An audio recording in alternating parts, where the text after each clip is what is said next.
JP for the introduction. Thanks to Efrain, Nick, and JP for the invitation to come and give this opening talk for the winter school.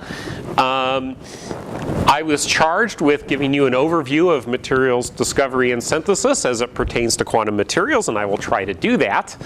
But before we get there, a couple of less relevant tidbits. First of all, does anyone know who this is?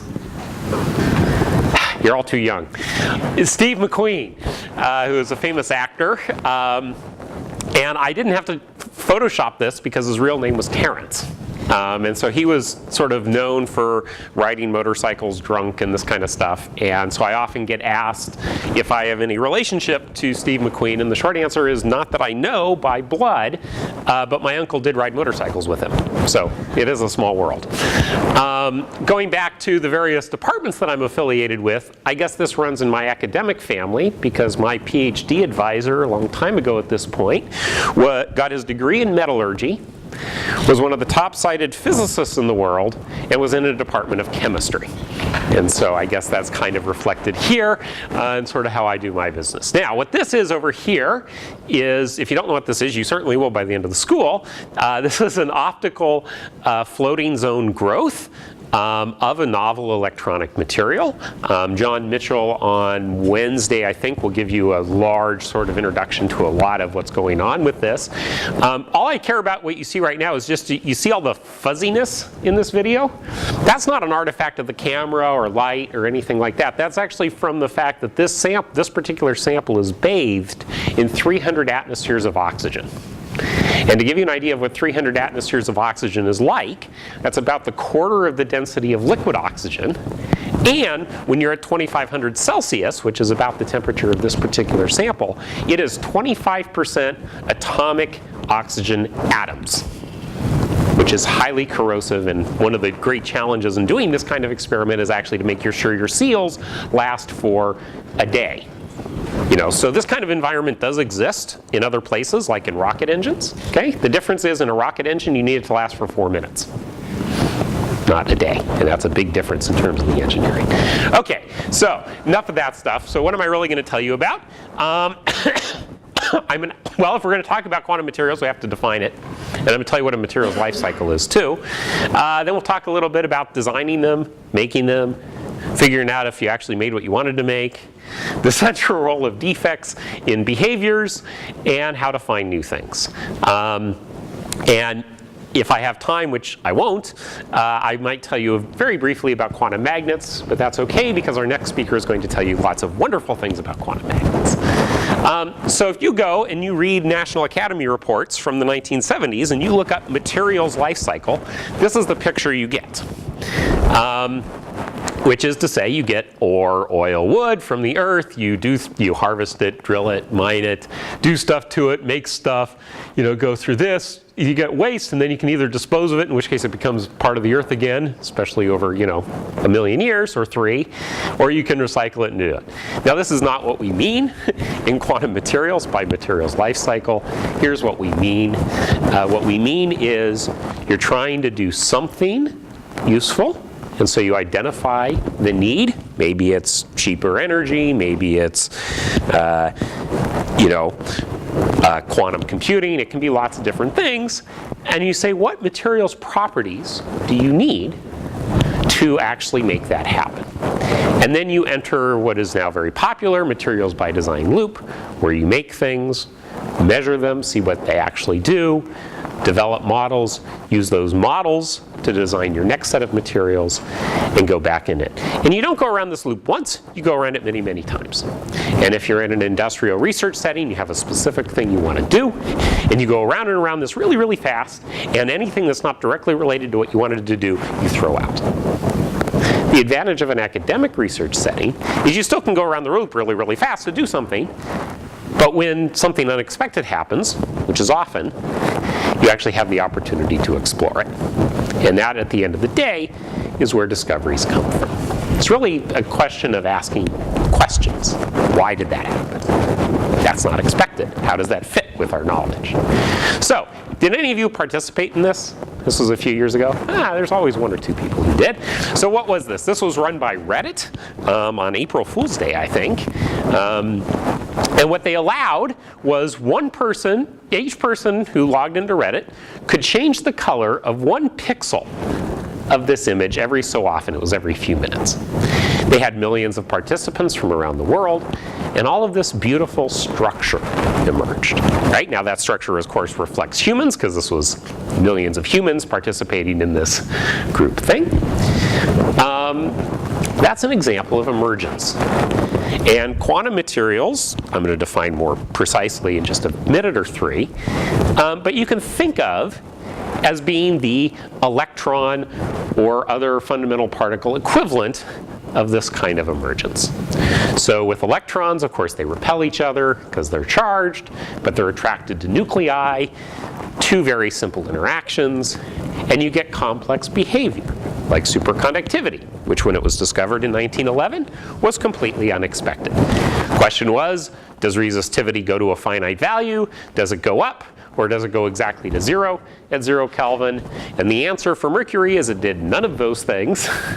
It was slowly coming down, and then below a critical temperature called Tc, the resistance dropped to an unmeasurably low number, which we now know that for DC currents is exactly 0.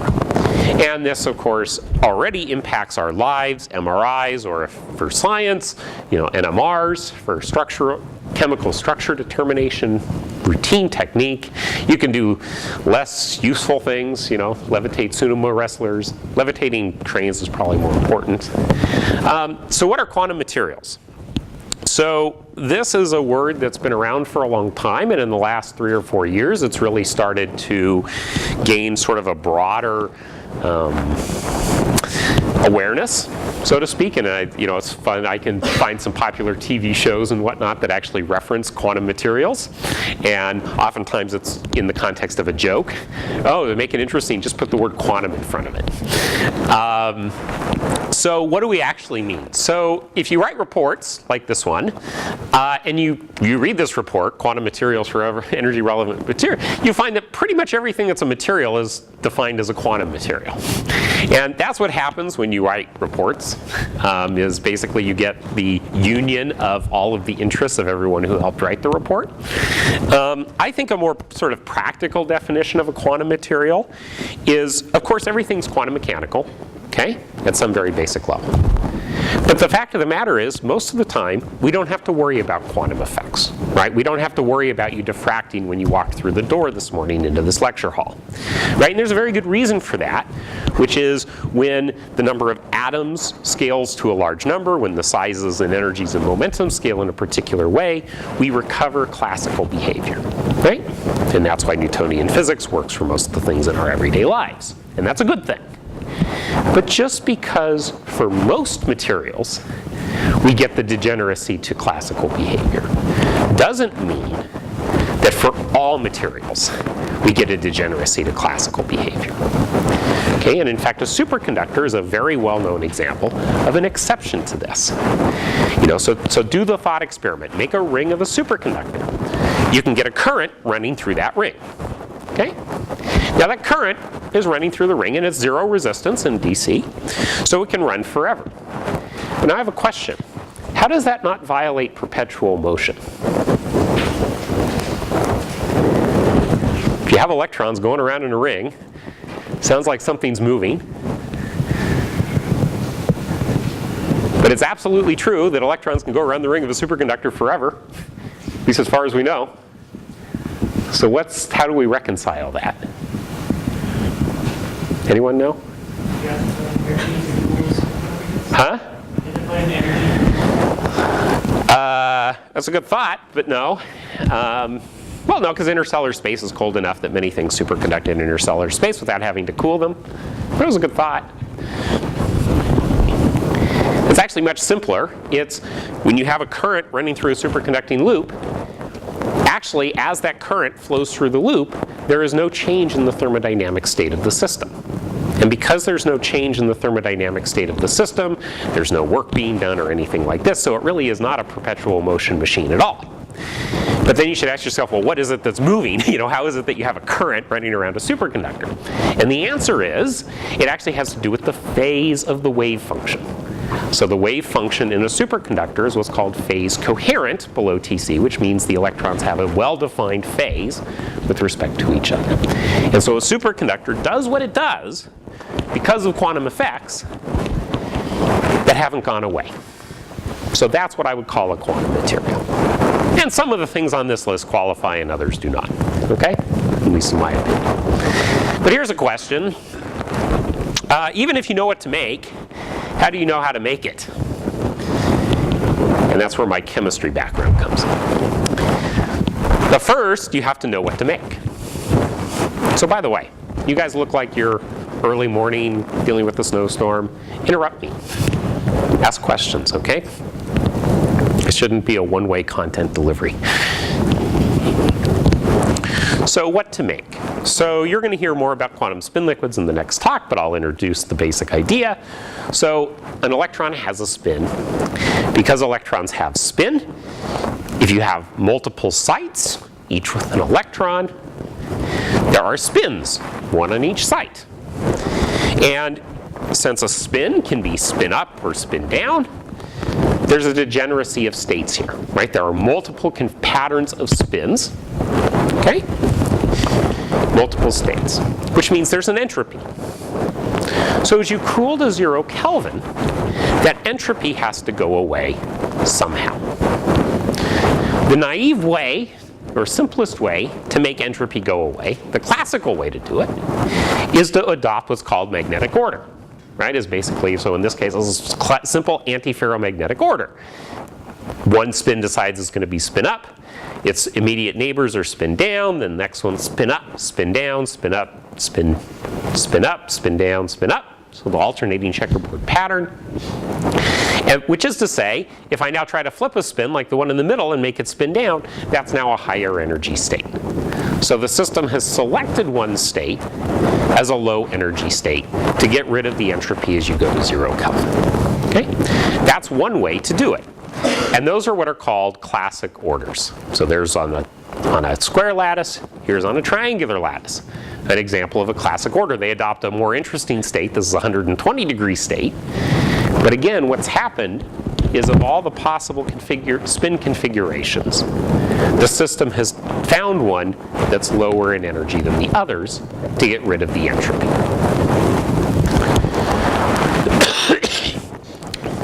That's what normally happens.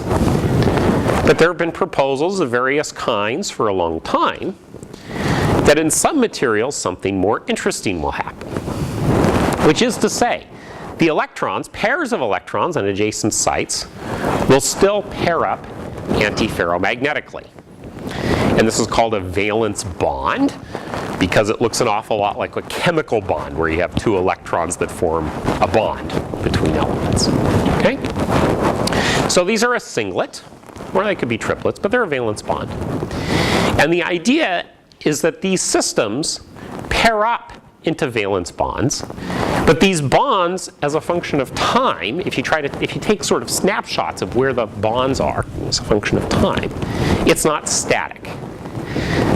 You know, so in this instant in time it's like this, and the next instant in time there's a bond and there's a bond, and other ones have changed. So this, which was originally called a resonating valence bond, we now know is one class of a much larger family of behaviors called quantum spin liquids. So the system has still gotten rid of the entropy. It's still selected a single state. Okay?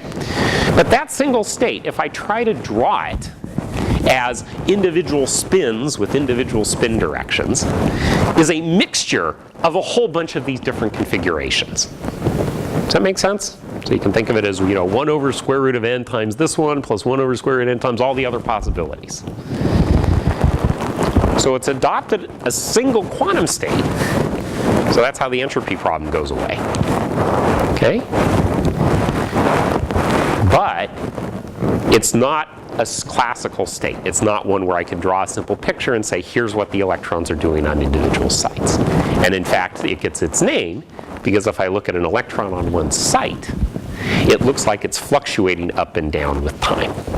Because some configurations have it spin up, and other configurations have it spin down. So, That's great, and there's been a lot of arguments over simple Hamiltonians, which is just energy of the system, in this case written as an exchange interaction, which is the strength of the interaction between sites times the dot product of the spins. There's been a lot of argument about what Hamiltonians produce what states, theoretically. But the question is, how do you go from that to something that may be a quantum spin liquid realization? This is a zinc copper 3 hydroxide chloride, colloquially known as Herbert Smithite. Why? Because it turns out it is actually a mineral. You can dig it out of the Atacama Desert in Chile. Now when you do that, it typically has a lot of iron and other things in it, and so the stuff that actually looks like it's a quantum spin liquid is the stuff we make synthetically. Okay?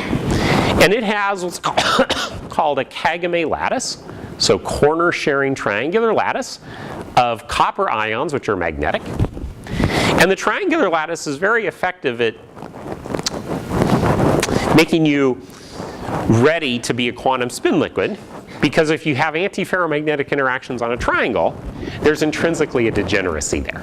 Right? As soon as I make the first one spin up and the second one spin down, then the third one, if it's spin up, that's a negative interaction. If it's spin down, that's a negative interaction. So you sort of build in the degeneracy, right? And as long as you can then prevent structural distortions and other things that would remove that degeneracy from occurring, you have a greater likelihood of actually producing this kind of interesting quantum state. And this is neutron scattering data, which you'll also learn about in this school later on, that basically shows, so these four are experiment, this one's theory, not that you could tell, and that's the point. It seems to be a pretty good realization of one, at least as far as we can tell. So how do you do that? Well, here's one way to do it. Short answer is there's no magic bullet, right? Materials design is actually not a recipe. You don't just have a recipe you get to follow, okay? One approach is to use what's called structure property relationships. So here's a class of superconductors. They're based on what's called edge sharing tetrahedral layers. So Ni2x2, so these are nickel atoms. They form a square lattice. They sit in tetrahedra made of X atoms. Okay, and there's a whole set of materials that are built of layers like this. Okay, the borocarbide superconductors and the nickel phosphide or iron arsenide superconductors fall into two of these classes. And you can look as a function of one of the parameters, in this case some bond angle, how Tc, which is the parameter you might like to maximize in a superconductor, varies as a function of this angle. And what you can see is that there's basically a valley of death in the middle of here at 106. And so you either want to be very close to 109 degrees, which is a nearly perfect tetrahedron, or you want to be really far away. Okay, 100 degrees, that's almost actually like a square planar thing, so it's like you've made a really flat tetrahedra. Okay, and you don't want to be in between. And so you can say, well, let's use this as our guide. Or put another way, technically true, every object is an analog computer of itself. A material runs a perfect simulation of itself. That's the point, right? This is experimental data is guiding our search for new materials, right? So if we can just find new materials that sit over here or over here, then maybe we'll have new superconductors. And it turns out that works. And you can read an example of that here, if you're interested. Here's another way to do it, which is to have theory initiated, okay, materials discovery. And so this is a famous paper now by Fu and Kane on topological insulators with inversion symmetry. So this is now what we call strong three-dimensional topological insulators.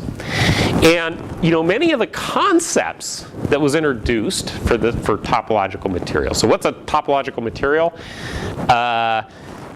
Well, for a long time we thought all insulators at some basic level were the same. Okay? That, yes, there's differences in details, but from a basic mathematical structure perspective, they're all the same. And our realization was that, in fact, that's actually wrong. There's actually two kinds of insulators on the planet. And by themselves, they're not terribly interesting. Class A and Class B by themselves is not interesting. What's interesting is when you put them next to each other and create an interface. Anytime you have an interface between these class A and class B materials, because of how their electronic structure changes, combined with the fact that a wave function can't have discontinuities in it, means that at the interface, even though they're both insulators, you generate a metal. And it's actually a very interesting kind of metal. Okay? So the theory that underlies that has a rich history, but essentially comes down to the recognition that there is this so-called Z2. So Z2 is just a fancy math term for an integer that takes on two values. So Z2 is actually formally what's called a ring, but basically it's something that has two values. Okay? And class A have, say, 0, and class B have 1. Or pi and 0, or pick your favorite numbers. It doesn't matter. All that matters is that there's 2. It can pick one of 2 values. Okay? And those are your 2 different classes. And so that has existed for a long time. The reason this paper is particularly famous is they not only did that, and again, there's a lot of rich history where this general idea has existed for a long time. But they then said, here are 3 specific materials where this will actually happen. Okay? And that was done based on what's called type binding band structure models. I think Karen Ray may all mention a little bit about that when she talks about DFT. And that's the point. Here were specific predictions, and then it didn't take very long for those predictions to be realized in reality. Okay? So there, what was the process here? Theory was saying there should be something new. You look at the database of known materials on the planet, identify a few of them that look like they're going to realize this particular state of matter. You then come up with experiments that actually will let you show that it's there or not. And then you go and make the material and do it. That's another way to do materials design, right? That's a sort of inverse design. You use theory to tell you what known materials might do it. But suppose there are none. Suppose you look in the database and you know what you want, but there are no materials on the planet that we know of that satisfy your requirements. What do you do now? And this is where 70 years of solid-state chemistry come to the rescue. So it turns out that if you know the structure and you know the electron count, then you know the properties, at least in theory. And so this is just a schematic of a very general class of materials.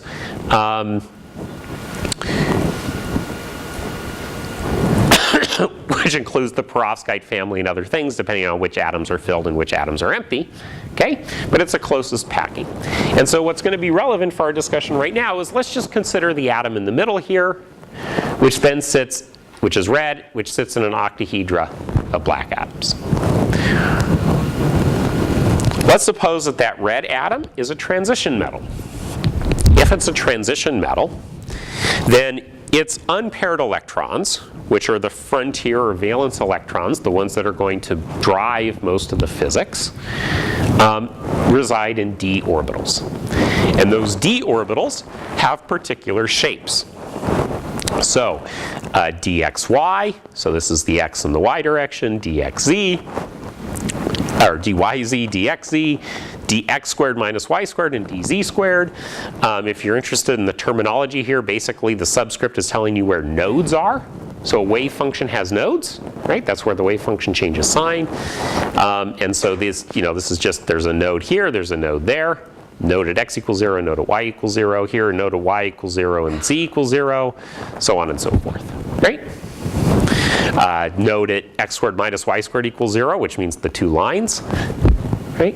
Y equals plus or minus y, and dz squared, it's similar thing, only it's a cone, like that, but the same basic idea.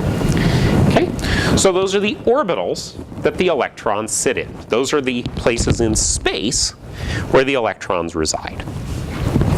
And so as soon as they sit in the neighborhood of other atoms, those other atoms change the relative energies of these orbitals. Okay? And there's a theory called crystal field theory, which actually says how. Now, the what's wrong with crystal field theory? Pretty much everything. It's based on a lot of incorrect assumptions. However, despite that, it makes the right prediction almost all the time. And therefore, it is a very useful tool. You have to know that it has some limits, but it's a very useful tool. So if we go to this thing in the case of an octahedron, this set of 5 orbitals splits into a set of 3. All these top ones actually have 1 energy, and then this set of 2 have a different energy. And that's the classic octahedral crystal field splitting. So that, in a nutshell, is how structure influences properties. It changes orbital orderings. Okay? Tetrahedra is over here is different. Right? So then the other thing that affects it is the electron count. So if you have 3 electrons in an octahedron, or 2 electrons in a tetrahedron, the orbitals they sit in tell you where in space these electrons sit. Okay? And so you can use this, so consider this case, where you have 3 electrons here or 2 electrons there. These are what are called half-filled subshells. What does that mean? It's a fancy way of saying there's no first-order Jahn-Teller effect. So if you don't know what a Jahn-Teller effect is, you should go and look it up and read about it, because it's a beautiful example of mathematics applied to real life. Okay, basically you can show that anytime you have an orbital degeneracy, so anytime there's sort of fewer electrons than there are orbital states for those electrons, there's a degeneracy. And that degeneracy can be removed by lowering the symmetry of the system.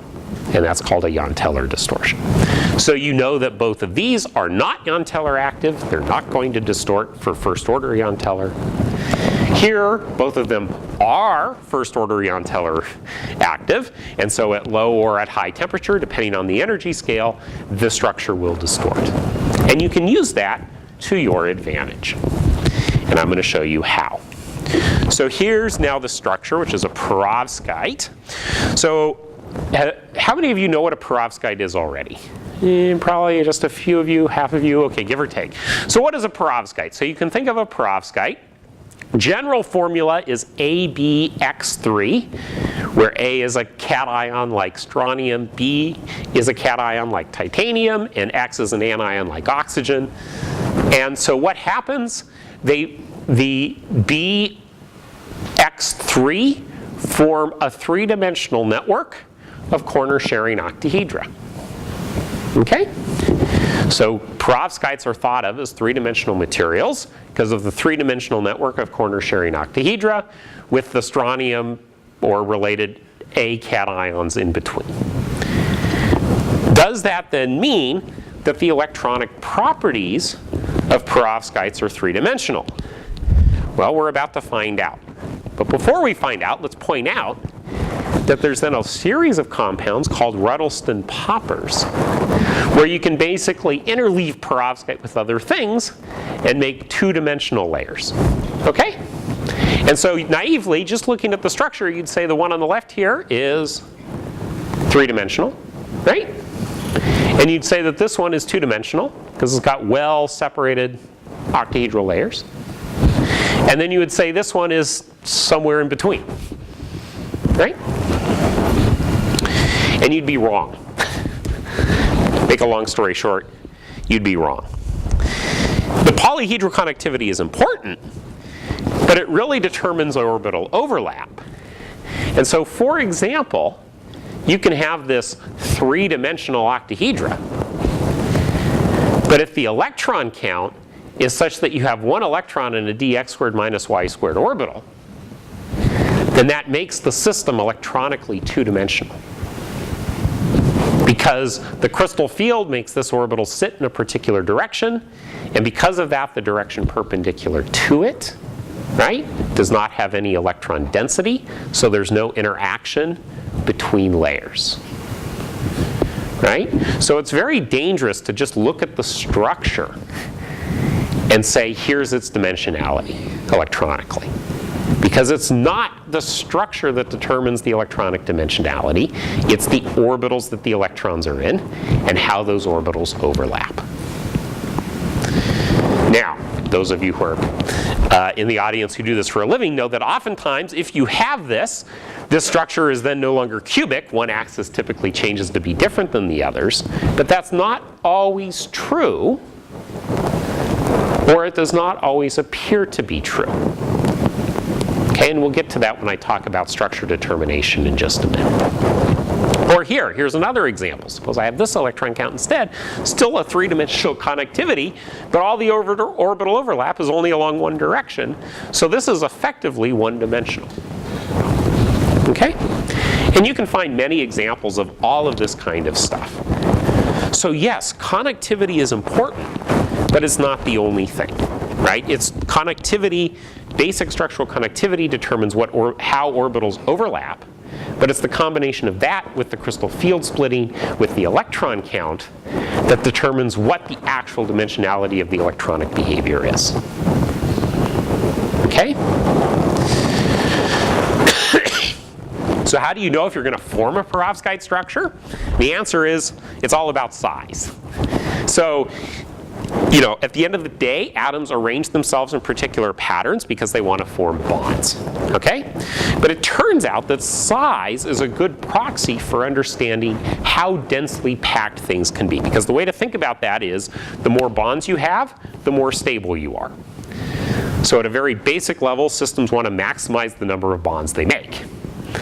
But you can't put atoms too close together, because otherwise their core electrons will repel each other, right? So this concept of size is what it's really describing is, well, how many atoms can I pack in a small volume to maximize the number of bonds, but not get the atoms so close that they start to repel each other due to core electrons. Does that make sense? So that's the idea. And there are various tables. Here's one such table by Shannon and Prewitt. There are others, depending on context. And so the answer is, you can use what we know based on the, you know, this is in modern lingo. This is how you, everything that's new is old is new again. In modern lingo, this would be an example of data-driven material science, right? Because we use the set of all known materials to come up with their effective sizes. Right? And then use that to predict materials. That sounds an awful lot like what people are saying today for materials and data. And so, you know, in order to generate these tables, you always have to make one assumption. And in the case of oxides, which is what this table is for, you assume that oxygen in a particular coordination is a particular size. And so that's how that works. So, Can you explain coordination? Coordination, yes, of course I can. So when I mentioned tetrahedral versus octahedral, that's called coordination. So, you know, the 4 here means it's 4 coordinate, 4 things around it, or the 6 here means it's 6 coordinate, 6 things around it. Okay? And the size changes, the effective size, as you find in databases, changes a little bit as a function of that. Right? And so you know, groups like mine routinely use this information to design new materials. Okay. And so to show you the power of ionic size, I'm going to show you a nonsense prediction. The theory idea is very good, but the actual materials proposal is nonsense. Okay? And yeah, exactly. The people who do chemistry in the audience are laughing as they read the abstract. So here was this idea. So I very briefly introduced topological insulators. There's a related phenomenon called Dirac semimetals, okay, which is in 3 dimensions. And we don't really care what Dirac semimetals are for this talk, except they say we present ab initio calculations of beta cristabolite BiO2 that should be one of these things. Now, beta cristabolite is actually the silica structure type, so it's SiO2. Okay, so quartz. Okay, that's the structure of quartz. And they're saying that if you make that structure with BiO2, that you'll have this Dirac semimetal. Now, it turns out we actually have a number of Dirac semimetals now, but this was not the one to make. Why? Well, here's why. So, SiO2 forms the structure it does because silicon is very, very small relative to oxygen. Okay? So it forms SiO4 tetrahedra that are connected at corners, okay? And that, at the end of the day, is the structure of beta cristabalite. You want to do the same thing with bismuth. It ain't ever going to happen. Bismuth is way too big. Bismuth, which is to say bismuth won't coordinate with just 4 oxygens. It'll coordinate with 6 or 8 or 10 or 12 oxygens, okay? And actually, this prediction is even worse. So just based on ionic sizes, this shouldn't work. Okay? But it gets worse. Because also, if you look at the electron count of BiO2, each oxygen is -2. Bismuth is then +4. And bismuth +4 is not a stable species, because you can take 2 bismuth +4s and turn it into charge. It's called charge disproportionation to make bismuth 3 plus bismuth 5. And this is incredibly favorable. So this is what's called the negative U. So the U basically says how much do electrons repel each other. And a positive U means electrons repel each other. Okay, a negative U means the electrons want to glob up into pairs, which is exactly what this is. Okay? Yeah. People say how it is to the other. What? Phase, What? Energy variable. No. No. No. Well, look at where it was published, Efrain. It was published in PRL. It was a toy model that chemically is total nonsense. Okay? And I cannot tell you at the time how many people I had come and ask me if I could make this for them. And I had to have this hard conversation and say, it's just not going to happen. But here are some other structures that might have the same physics, because they'll do the same thing in the band structure, but they have the distinct advantage of being chemically reasonable. Okay? Yeah. So is there by any chance to say, I know in like a ball crystal, there's no inbuilt. No, and it's because what's driving this implausibility here has nothing directly to do with bulk thermodynamics or anything else. It's local bonding. A single bismuth atom will not form the requisite building block to build this structure. So whether you do bulk or thin film or anything else, it's not going to work. So here's a better example. SR SN2GaCr3O11, which at the time we made it was not a known compound. It's got 5 elements in it. Very few people have systematically explored systems with 5 elements in it. And so here's what we wanted. We wanted this Kagame lattice, which is corner-sharing triangles. We wanted chromium as the magnetic ions, and you want the Kagame lattice as well separated. And we said, well, we can do that, because here's a classic compound called an R-type ferrite. And an R-type ferrite has this chemical formula, BaTi2Fe4O11. And I've given all the oxidation states so we can keep track of electron count. And what we like about this compound is you can see here is it has this one layer every so often that is actually this Kagame layer. So if we want to build this particular structure, we want to do that. So how do we do that? So we can rewrite this sort of more formally the way it is. And we can say, well, first I need to replace these with chromium. Okay? But then I need to replace these sites with something that will go 4 coordinate but is also 3+. So I'm going to replace it with gallium. And then I need to finish the charge balance by replacing this larger distorted octahedral site. And if you look at the tables I just showed you, it turns out tin 4+ is a good choice. And you put tin in there, and so you do all of this, and then you say, but barium's a little too big. The structure is going to be a little distorted. So let's put strontium in there instead. So you say, well, here you write down on a napkin, which is how this story happened. Here's the compound we should make. And then you go and you make it, and it works. Okay, so that's an example of systematic, non-trivial materials design of a new phase. Okay, here's another. Here's one involving making band structures. So, look, materials is a gigantic field. Something that energized a different field within material science were the Halide Perovskites. So basically what happened is about 7 years ago now, we found that methylammonium lead iodide this compound here, which is a perovskite, by the way, derivative of, anyways, was a nice, efficient photovoltaic.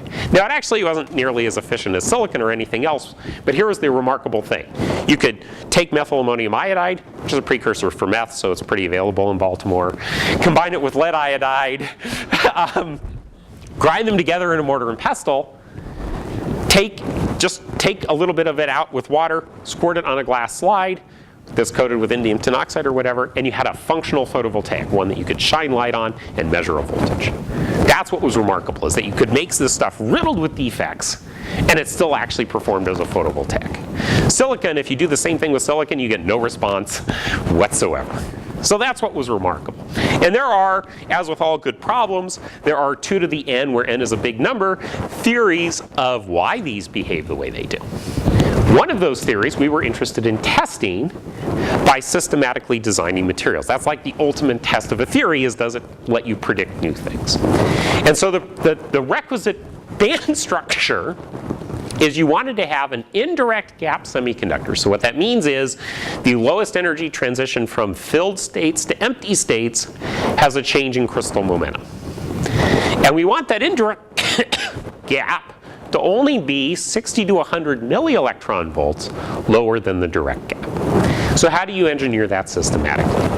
And the answer is, you remember what you're taught in solid state physics as a junior. And remember that, well, I can make a band run up from gamma to x or down from gamma to x in a 1D chain just by changing which orbitals I use, because it's all about orbital overlap. So if every site has the same orbital and it's an s orbital, that's all bonding and it's low in energy. If I alternate the phase of the wave function from adjacent sites, positive, negative, that's the x point, okay? And that's all anti-bonding, so it's higher in energy. So the band runs up. If I do the same game, but I use p orbitals on each site, then the one where they're all lined up the same is anti-bonding, because you have positive sign here, negative sign there. It's high energy, whereas the ones where they alternate between sites, it's bonding, same sign between adjacent sites, is lower in energy. So you go from s orbital derived bands to p orbital derived bands. In the conduction band, you can switch where the minimum is, right? And so you want to do that while keeping the valence band maximum unchanged. And so that's what we did, because you say, well, we can take a perovskite and we can make what's called a double perovskite. So you have 2 different B site cations. And we want the valence band to be unchanged. So let's make one of those B site cations a D10 atom. Why is that? Because filled D10 tend to not be bound as tightly as other orbitals, so it'll be relatively highish in energy. And so it has a good chance of being the valence band maximum. And then we're just going to change our other B site cation to either be s orbital derived or p orbital derived to make the direct and indirect case. So we said that's the idea, proposed a pair of materials that will do this. Silver plus 1 provides the D10. Antimony plus 3 has the s orbitals are filled from below the Fermi level, so it's the p orbitals that give the conduction band. Indium 3 plus has no valence electrons or whatever. Its s orbitals give the conduction band. Make a long story short, it works. Okay, and here's the optical data to show the transition as you change the series from indirect to direct gap. They're of course all way too big to be used as photovoltaics, but what we cared about was seeing if there was some large spike in photovoltaic performance at this transition. The answer is no. So what does that mean? That means if this theory was right, it was a necessary but not sufficient condition. And on it goes. Okay? Just keeps going on and on and on. And I can point out many, many examples. This is mostly for the folks in the front row. You can do things like, so I mentioned crystal field, right? There's another energy scale that's important in some systems, which is spin-orbit coupling. Okay? And so this is not new, and in fact in the chemical literature, spin-orbit coupling on single ions has been worried about for 50 years in describing electronic structure of small molecules. Okay? What you can do is, here's a plot of it's plotted in the horrible chemist way, P effective per Bohr magneton, which is to say, basically a quantity that you derive from magnetic susceptibility. So think of the y-axis as essentially some kind of magnetic susceptibility versus temperature normalized by the spin-orbit coupling strength. And for all these compounds, some of which are supposedly very interesting compounds, all the data lies on exactly the same line. And not only does it lie on exactly the same line, but it follows the theoretical curve you'd expect for single ions physics in the presence of spin-orbit coupling without any interaction between sites. Right? And so what does that mean? Well, that means there's a whole bunch of literature on a lot of these compounds saying they've got large interactions between sites and this, that, or the other, and therefore they might be magnetically very interesting. When in fact, all they were really seeing is the single ion physics on a single site. Okay? And so what am I trying to teach you with that? What I'm trying to teach you is that the world is big, there's lots of knowledge. I don't know what I'm going to do when our libraries no longer have books and I can't just randomly walk through an aisle and pull books off the shelf. Okay? Because that turns out to be a very valuable way to learn a lot of this. Okay? That's outside your area of expertise. And you know, our ability to characterize materials is just phenomenal these days. So this is a CT scan of a crystal. So just like you can do a body scan of a person, you can do a CT scan of a crystal. And though all that matters for this particular story is that you see these little inclusions, they're not randomly oriented. So there was a dangerous assumption being made in analysis that, you know, the inclusions, if they're there, are randomly oriented, so they shouldn't have particular angle dependencies, but in fact they're there, and they're not randomly oriented. Now the final story here is actually more complicated because it actually turns out some of it comes from the bulk material, some of it comes from the inclusions, so you actually have both at the same time, which is kind of cool. But that's the value of being able to characterize materials in 3 dimensions. And so in my last just few minutes, I just want to point out, here's the elephant in the room. Once you know what to make, how do you make it? Right? And you're going to see a bunch of different talks on how to make materials over the next few days, but I'll just highlight a few because you can classify them according to sort of how the reactants are combined. So you have solid gas reactions, so CVD or PVD. You can just do evaporation. You can do vapor phase epitaxy. You can do molecular beam epitaxy, atomic spray painting, essentially. Okay? You can do solid liquid type reactions, so you can do direct melting. You'll see some of these in your practicals, arc melting, floating zone. You can do basically the same thing you do to make rock candy, dissolve stuff in water and then let it precipitate out. Those are called flux methods. You'll hear a good talk by Zach Fisk on that later in the week. Hydrothermal or solvothermal, which is essentially the same idea, only the things you're using are more traditional solvents, like water, for example. Solid-solid reactions, so precipitation, combustion, precipitate things out of solution, then heat them up, right? Metathesis, you've got one of the experts in metathesis sitting right here in the front row, one of the organizers, Afrain. Grind and heat, so that's classic shake and bake chemistry. And so the old joke in this field is, how do you make it? You call someone who knows how. That's probably going to be much lower effort than you trying to figure it out yourself. Now, I don't necessarily ascribe to that view, but certainly it's a view I have heard expressed many times. Or you can just let Earth do it for you. So you guys remember earlier this year the volcano was erupting in Hawaii. One of the cool things about volcanic eruptions is they can actually rain gemstones. So these are olivine single crystals, or somewhat close to single crystals that literally came out of the volcano in Hawaii. Okay, so that's the other option. Let Earth make it for you. And I think here's where I'm going to end, just on the because of this, because the fact that actually making materials is a highly non-trivial task. Okay, in the last few years, the National Science Foundation has set up 2 materials innovation platforms, and they are a combination of research and user facility.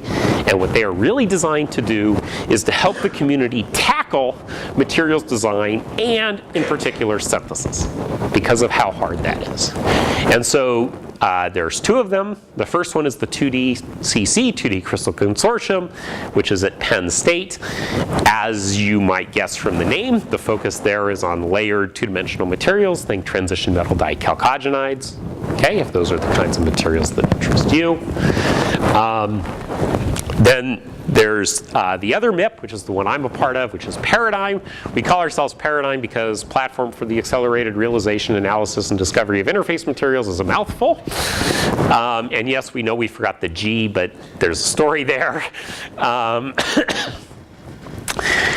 That video I showed you of the high-pressure floating zone floating zone crystal growth, that was done in our facility at Hopkins.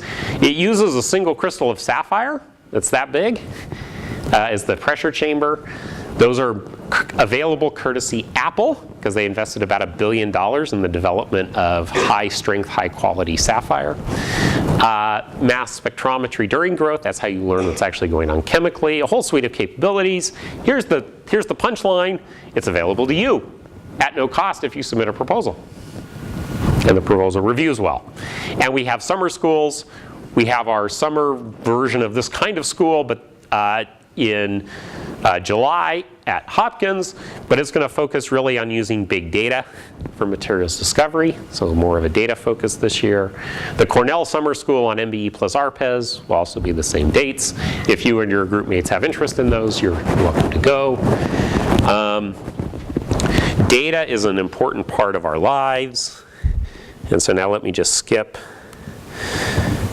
if I can skip, to a relevant ending for our discussion here, which is I just want to, just to show you just how underexplored synthesis is. Going back to these halide perovskites for photovoltaics for a minute, we wanted to make this compound because basically we didn't see very good photovoltaic performance with the ones I showed you before, and so the thought was, well, maybe the methylammonium cation is very important. So we wanted to make methylammonium versions of the material, and we initially tried to make it, and it universally failed miserably. And all we made was methylammonium indium bromide with a completely different structure, totally interesting. Okay, but here's the thing. One of the hydrothermal reaction vessels wasn't cleaned well enough, and instead we got these giant crystals. And it turns out it's what's called a hexagonal. It's a derivative of a hexagonal perovskite, which is close to what we wanted. More to the point, the formula was this formula. So that was the question. How does that work? How is it that with our unclean reaction vessel, which had a little bit of the methylammonium lead iodide, how is it that all of a sudden we completely changed what we made? Okay, that we certainly did not expect. And the answer is you invest a large number of people hours into systematically exploring what happens when, and you apply some 120-year-old spectroscopic techniques called Jobs plot analyses. If you don't know what that is, that's fine. Nor do most people in the world. We learned that during the review process.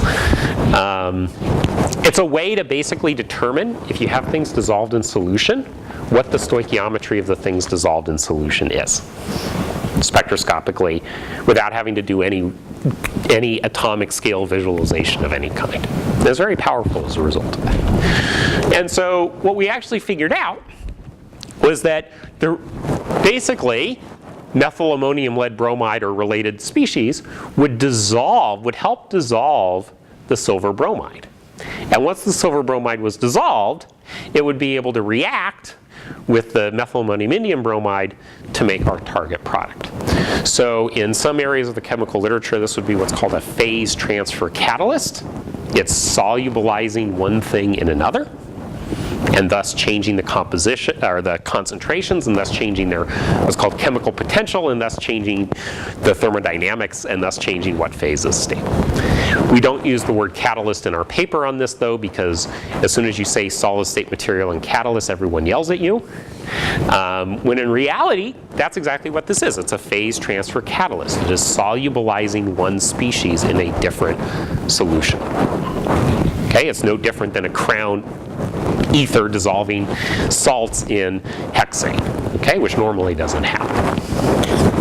And so, with that, I'll leave you with eye candy. Somehow I made the videos not play. I'll leave you with eye candy. And the eye candy is from our high pressure optical floating zone furnace. And you know, I could use the formal words for what this thing is, which is it's a high pressure supercritical fluid optical floating zone growth furnace capable of fluid pressures up to 300 atmospheres.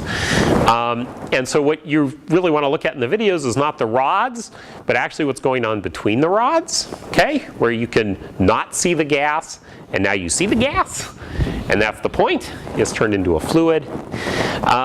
Or you could say that this is our planetary simulator, because it's about 2 to 3 times the pressure of Venus and 2 to 3 times the temperature. Okay? So I think I'm out of time at this point, JP, correct me if I'm wrong, but I'm happy to take questions and anything else you guys might be interested in learning about. So thank you.